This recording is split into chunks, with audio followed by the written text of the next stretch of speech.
Nah, kalau kita baca tafsir-tafsirnya ya, kelihatan nih ya. Nih, dikatakan di sini ya, sesungguhnya orang-orang yang takut kepada Tuhan mereka dan beramal soleh mendapatkan keberuntungan dengan masuk surga. Mereka mendapatkan kebun-kebun besar dan buah anggur. Mereka mendapatkan istri-istri yang berusia muda, buah dada mereka montok, usia mereka sebaya.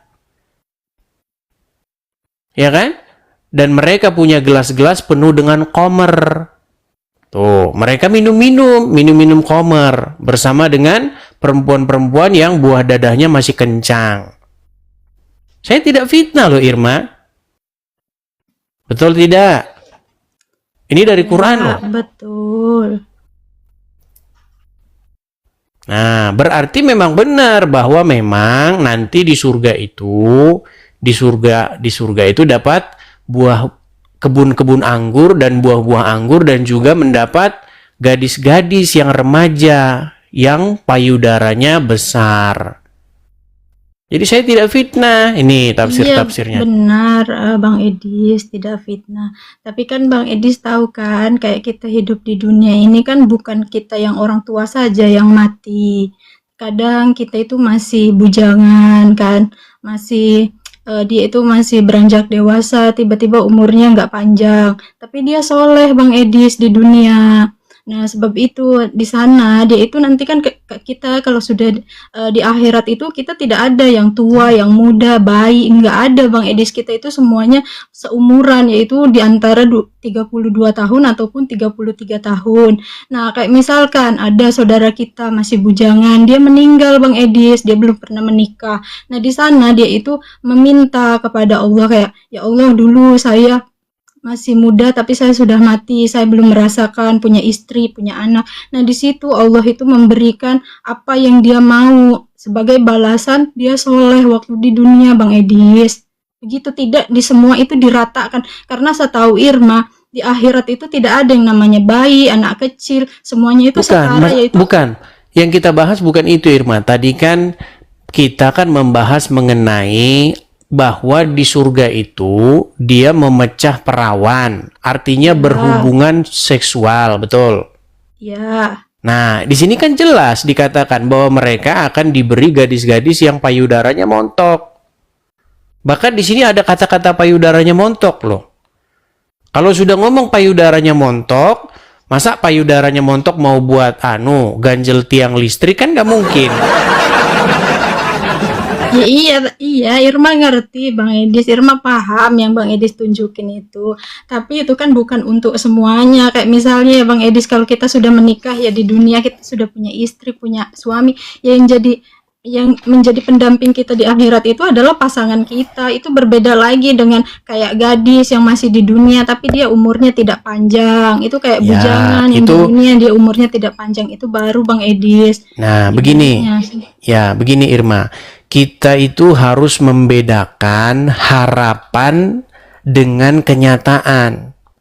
Kalau yang barusan tadi kamu ceritakan itu adalah harapan bahwa nanti di surga istrinya cuman istri yang ada di dunia, begitu. Ternyata tidak, di surga tidak ada dikatakan dalam Al-Qur'an begitu. Surga dalam versi Islam loh.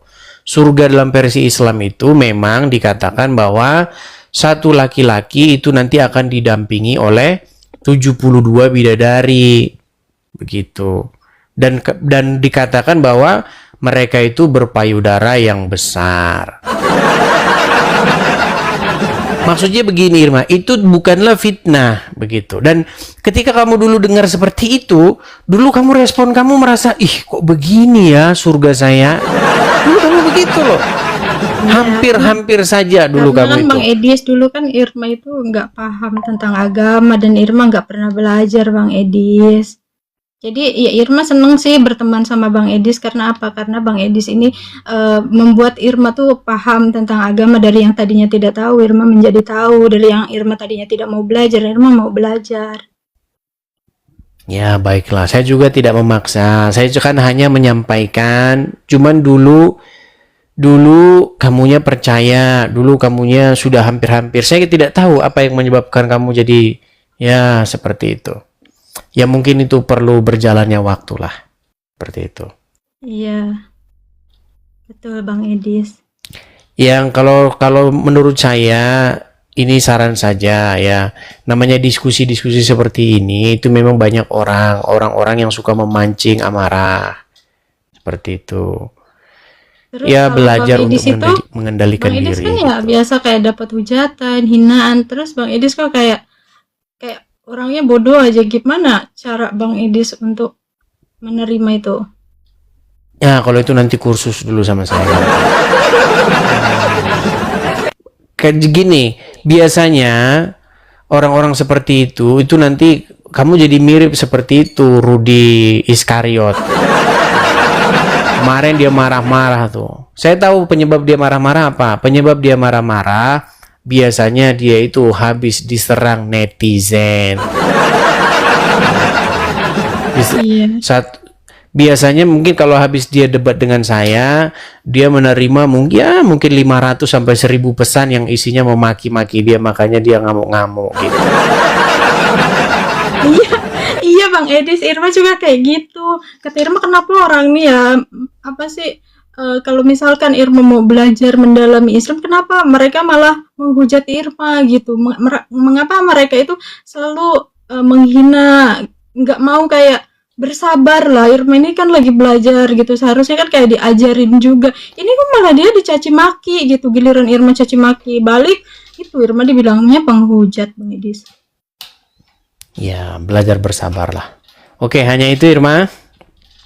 Nanti dulu loh, kan Irma masih kangen. Ini berat ini tuh. Iya, Ya Bang sudahlah, kapan-kapan lagi lah kita diskusi lagi ya. Ini kami sebenarnya lagi mau diskusi internal kekristenan ini.